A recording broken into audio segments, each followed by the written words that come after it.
We can now speak to Ravi Agrawal, who's editor-in-chief of Foreign Policy, a global affairs magazine and website. He joins us now from New York. Ravi, thank you for taking the time to join us. Now, there was no joint statement. Do you think India will be disappointed with how the summit has gone?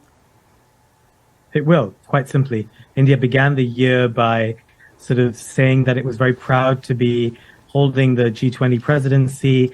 It has, for much of the last few months, been saying that it will try and be the voice of the global South, try and convene G-20 countries to discuss issues like climate change, reducing debt for poorer countries.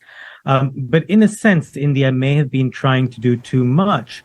For quite a while now, India has been walking a tightrope in a sense where it wants to be friends with the United States, but it refuses to even say that the war in Ukraine is a war. India, of course, has a long historic partnership with Russia. It relies on Russia for arms. It has dramatically increased the amount of crude oil it is purchasing from Russia.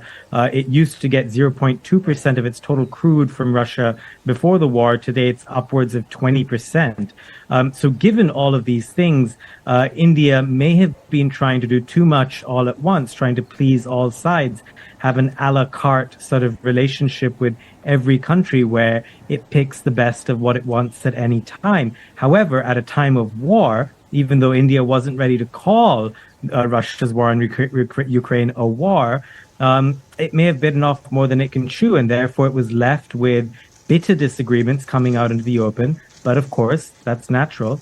And it wasn't able to be the world leader, the convener that it was hoping to be. Now, you mentioned this tightrope that you say India is walking on. Do you think that India can keep up this diplomatic balance? Well, the evidence of this week suggests that it's going to be difficult, right? I mean, India is trying to bring all these countries together to bridge gaps, to build bridges. Those are difficult things to do when you have so many countries in the G20 that simply don't agree with each other. I mean, Russia's in the G20. It was invited to this meeting. Foreign Minister Sergei Lavrov was there. He huddled very briefly with U.S. Secretary of State Antony Blinken. Those two sides have very clear, major differences. India can't bridge them necessarily. So this notion that India can convene these meetings, can play all sides, can make good with everyone, it's one thing for India to do that when it's not convening.